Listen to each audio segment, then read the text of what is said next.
Welcome to Real Gardens. Well, it's been a funny old summer. One minute it's boiling hot and then it's freezing cold and we've had pouring rain and yet below the surface of the soil it's bone dry. But as gardeners, there's nothing we can do but accept it and deal with it, which is certainly what our Real Gardeners have found this week.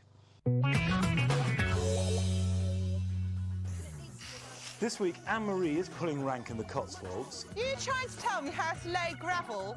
You haven't got any MyPegs down, no hardcore. And Carol Klein is going back to her roots in Devon. It looks lovely and wild. Yeah, well, you're a wild woman.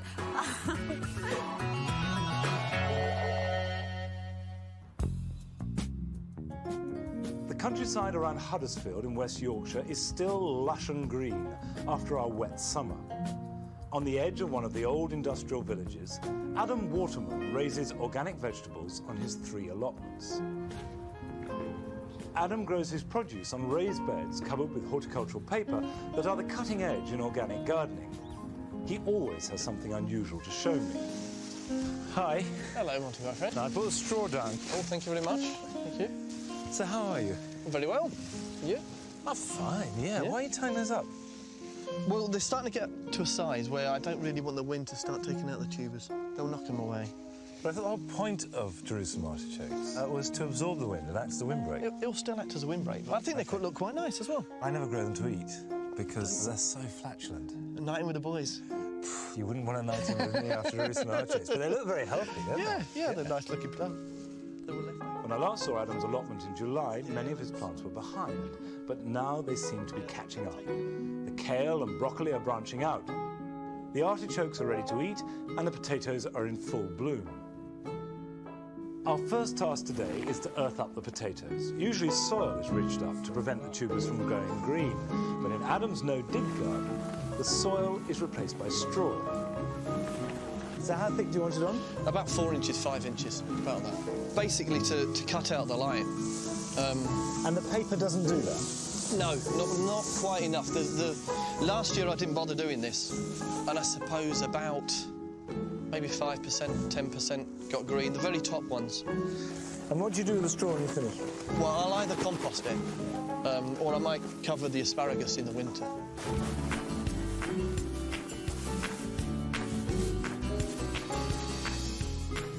Adam's experiments don't stop with his potatoes. In his polytunnel, he's growing rare varieties of vegetables, some of them on the brink of extinction.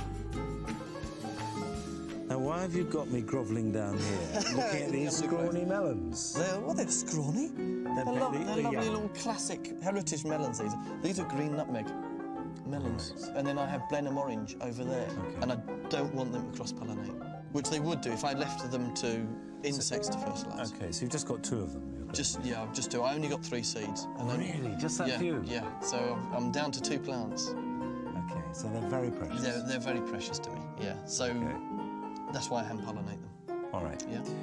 Now, whenever I've hand-pollinated melons, I've done it with a brush. Right. Well, is that how you do it? No, I don't. All I do is identify the male flower. This is a male. Yeah. This is a female with the fruit at the back. And if it's not a female, it must be a male? Yeah, exactly. OK. So all you do is you pull off a male flower. Yeah. And you pull away the petals. That's quite drastic, isn't it? Yes. And you get the male part of the flower. Right, there. so you're just revealing the pollen sacs in there, and you insert it into the female. OK. There you go. All right. And how will you know when it's pollinated? Because the actual fruit will carry on swelling. So if it doesn't pollinate, it doesn't swell? Exactly, because the fruit will simply drop off. And why are you so interested in this heritage seed business? Plenty of people protect tigers. Now, if people don't protect these kind of heritage plants, then they will go extinct. And other benefits are, I think they taste a bit better, some of them. I think a lot of them are more ornamental. And a lot of them display a way of getting out of pest attacks that a lot of modern crops don't. Adam is a member of the Heritage Seed Library, which aims to protect vegetable varieties that would otherwise disappear, partly because EC regulations restrict the range of seeds on sale. Volunteers like Adam, along with Prince Charles, are seed guardians who grow and look after some of the heritage varieties, like this rare kind of bean. Mr. Bounds bean pea. Right. And all I do is monitor its growth. I monitor how long it takes to flower, I monitor how many seeds will come off it, and then I collect them all up and send them off to Henry Doubleday.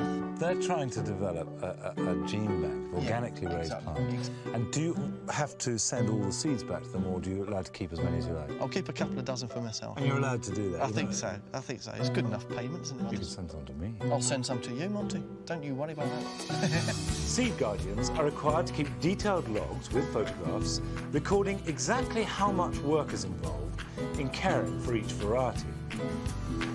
Adam and I are making a special trip to take his records to the seed library, which are based at the Henry Doubleday Research Association near Coventry. That's the place. I have a timesheet for a seed search thing, and I have Uncle Bert's purple kale for you. This is paradise. This is paradise. The Heritage Seed Library stocks seeds from over 700 old varieties which are no longer commercially available. Members receive a limited amount of seed for free and can swap them with other enthusiasts. In the HDRA polytunnels, dozens of varieties of heritage vegetables are grown for seed. Different beans. It is extraordinary. Peppers. What seems to be extraordinary to me is that they look identical, even though we know the fruit and everything else is going to be quite different. Yeah. Oh, early Warwick. Now, I recognise these from the catalogue. 1890 they were from a seed company that's no longer in production, so you can't get these. The beans are dual purpose. They can be dried or eaten fresh. They're coloured. If that would hit me, I would have them. It obviously has hit you. Yes, you know those yes. You're waiting, aren't you? I am. I'll be ticking these ones off. Right. So I've been a kid in a sweet shop. Is it? Yeah. Now this one is completely different. Yeah. It's The lovely, isn't it? bleached bones of plants. I know these leeks fantastic. Because if you had lettuce like this, you'd be really annoyed with yourself. But if you collected the seed, you'd be completely made up. Certainly this has inspired me to keep my own vegetable seeds, because we keep a lot of flower seeds. Right, and you're going to become a guardian. Because I've noticed a bean there. Don's Delight. Broad bean. I like Go raw on. beans. Go on, Monty, you can do it. We'll see.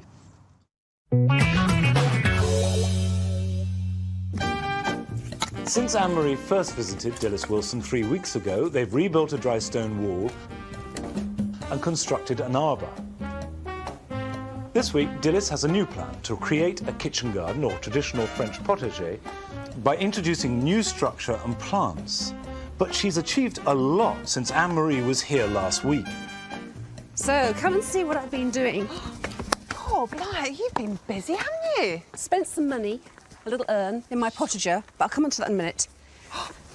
All this new trellising you've put in. Oh, yeah, I forgot the trellis. And a pond. And a pond. It's about 2.5 feet deep because it's not very big. So I need the volume of water so it doesn't freeze in the winter and get too hot in the summer. Yeah, this reconstituted stone is nice It's as well, isn't it? very good, isn't it? It's Very real. I haven't finished. It's got to be levelled off. And Look what you've been doing here. When did you do this? yesterday, My God, you really are going for it, aren't you? just a bit. Are you pleased with this? But I had no idea this was going to look this big. Today, Dilys wants to concentrate on the kitchen garden next to the house, and her new urn needs some adjustments. See what you think from this side, because I think it's too tall. Yeah, I see what you mean. It is, isn't it? And this is meant to be a focal point. Yeah. So I think it needs to be dropped down at least a foot. Yeah. As usual with Dilys, we're straight into some hard labour. Okay, you ready? Yep.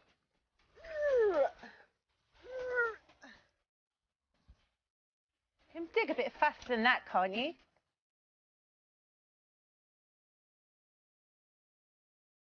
After 3. Yep. 1, 2, 3.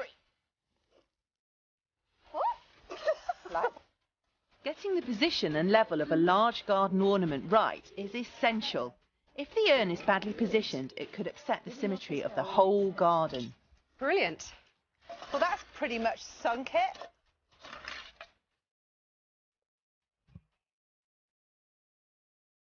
How's that? Come and have a look, see what you think. That's going to look great with plants just spilling over the top. Yeah, it is, isn't it? With the urn repositioned, Dilys is keen to show me her new plan for the kitchen garden, based on a French potager, where both flowers and vegetables are grown side by side, usually in a formal design. Most people have their vegetable pots at the end of the garden screened off, but the end of my garden is where the sun is and where I get the sun till the end of the day, so I don't particularly want to use that space up in something that I can't sit in. And I've got the kitchen right here, so it makes the most logical sense to actually put a vegetable patch here, but I don't particularly want it to be unattractive. It's got to be beautiful to look at, so a potager seems the obvious answer. And you do get quite a lot of sun here as well, certainly enough to grow some fruit and vegetables with as well. Oh, yeah. With Dilys's ideas in mind, we're ready to start planting the urn. Putting stones in the bottom improves drainage and reduces the amount of compost needed. A sprinkling of fish blood and bone will give the plants a good start.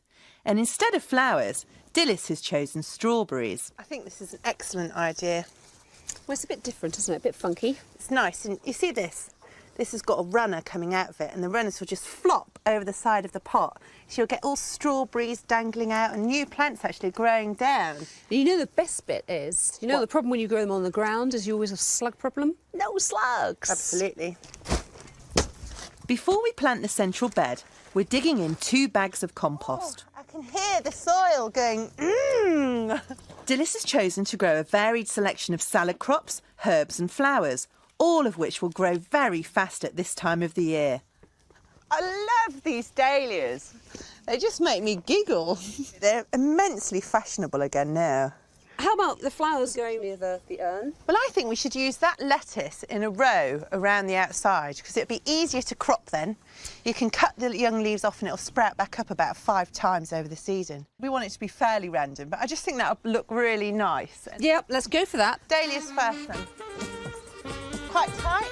The thing is with this bed is you can change it all the time. OK, let's get these in, so otherwise they'll dry out. Well, this should be very good for anybody who's into feng shui. All this herbs near my back door and everything. Really? I didn't know you were into feng shui. Of a little bit. Herbs are meant to be good because they're healing and they have tranquil qualities and all that kind of stuff. Makes sense. And it's the same about water. Water's meant to be good in your garden as well because I think it gives you a sense of calmness. So how far does this feng shui take you? It's really strange because if you put certain flowers like roses and things in certain colours in your southwest corner, it's meant to attract love and stuff. And when I used to put roses in my windowsill, my southwest corner, I always end up meeting a really tasty bloke. Very odd, but it happens. So do you do that on a daily basis? Yeah, I try to.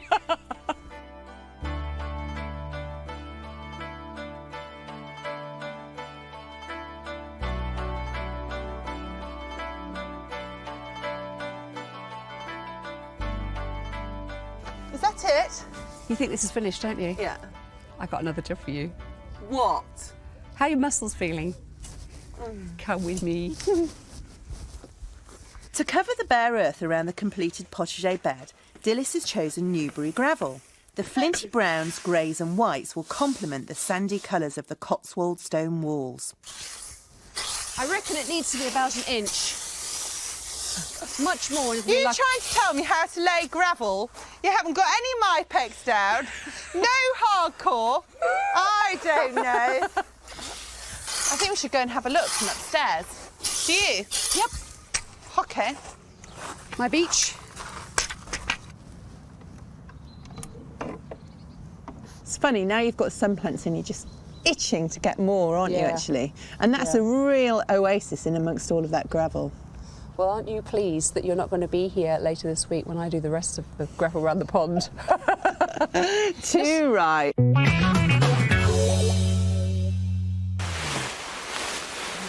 We're going to take a break now, but we'll be back in a minute or two, and Carol Klein will be visiting Chris and Bill Skills in Devon and helping them to convert a scrubby bit of ground to a beautiful woodland garden. See you in a minute.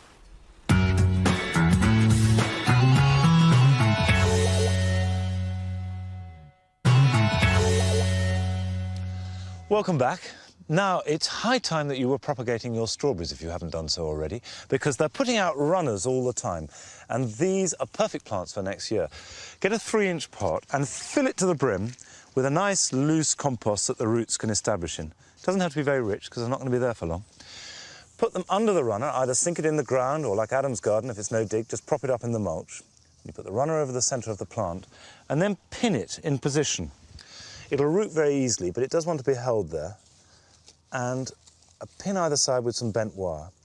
Leave that for a month and then cut the runner either side and transplant the whole thing to a new piece of ground. And they should bear fruit next year, and they'll be at their best in 2 years' time. The old crop cut to the ground, and after 4 years, ditch them. Don't hang on to them. Much better to have young, vigorous plants. Now we're off to Devon, where Carol Klein is joining Chris and Bill Skeels, who are having a bit of a problem with a tricky piece of the garden. When Chris and Bill Skeels first went back to the land in North Devon, they didn't have a proper garden at all. In front of the house, there were lots of trees, which they cleared to let in more light.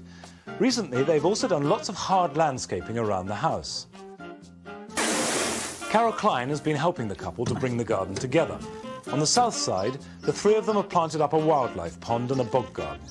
They've also made a silvery shingle garden just next to their patio. The Skeels are so well organised that there isn't much more that Carol can do. But on her final visit, there's one area left where she can really use her expertise.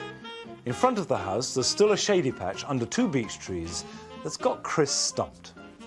This bit here is the edge of my garden. I've never known what to do with this area at all, really, so I've just left it. It's beautiful. Well, aesthetically and naturalistically, it's beautiful. Gardening-wise, for me, it's not, because it looks too scruffy for me sometimes. That's what I like about it, of course.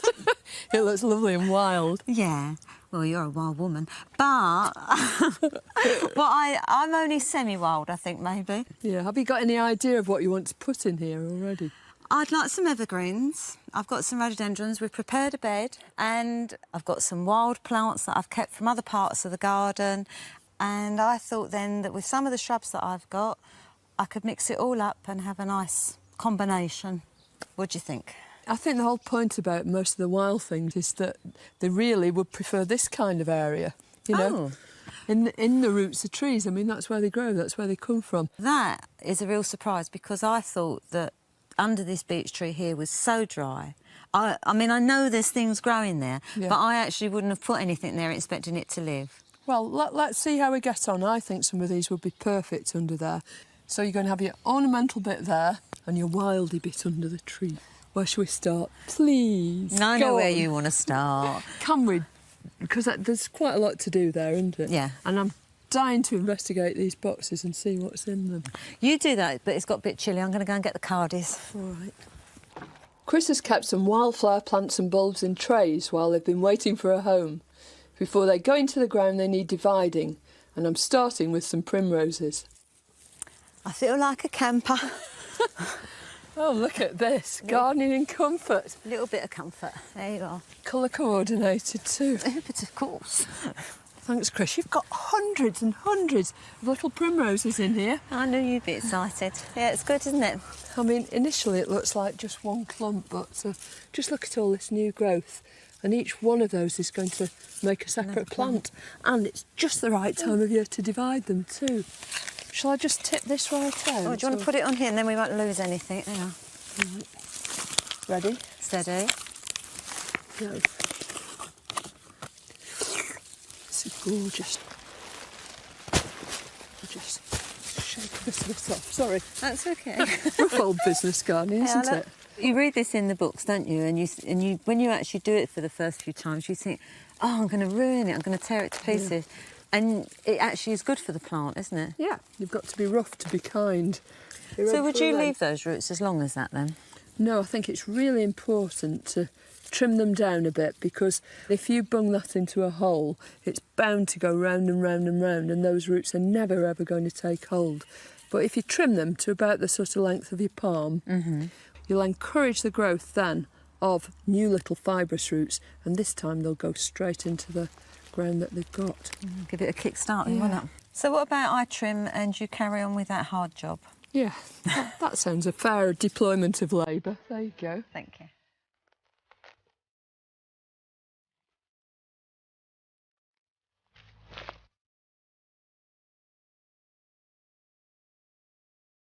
I think it would be lovely to put some foxgloves in here too. Well, I've got lots, haven't I? Yeah, you've got all those self-seeded ones down by the pond, haven't you? Yeah, all the way along. Well, why don't I put these in over here and you go and investigate those foxgloves? OK. Yeah? Before I plant the newly divided primroses, I've got to clear the ground of brambles and weeds. The soil underneath big trees is always very dry, and you have to be careful not to damage too many of the roots when you're digging. Chris's ornamental bed will need richer soil, but this is just right for wildflowers. The dormant plants will feel perfectly at home in the leaf mould beneath the tree.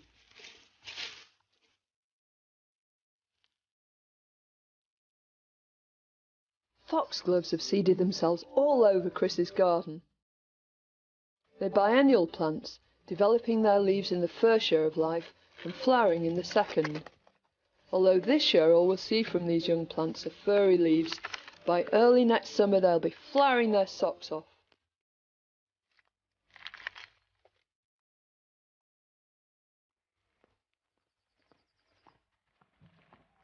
Haven't you planted them yet?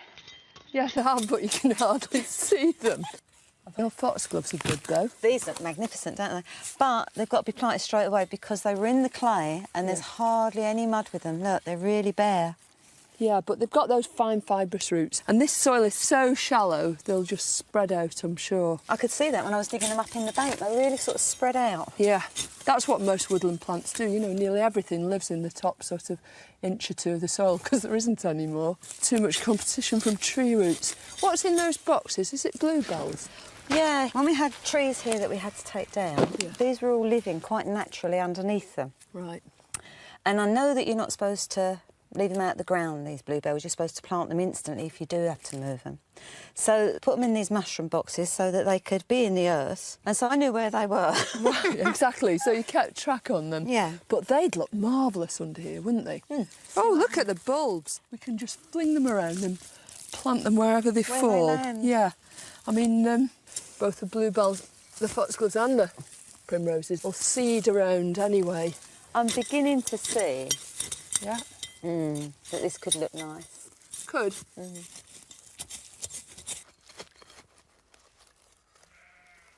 Right, do you think that's it?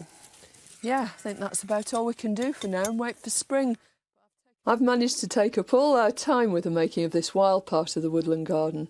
But before I go, Chris won't be satisfied until we've put some evergreen shrubs into her ornamental bed to give me an idea of what it'll look like. I know this is going to look really smart, Chris, but I'll tell you what, I'll bet come the spring, it's that one you're going to be wanting to show me. I think they're both going to look really nice. Yeah, of course they will. Of course they will. Well, that's it this week from Our Real Gardeners, but of course we'll be back next Sunday at the same time. I'll see you then. Bye-bye.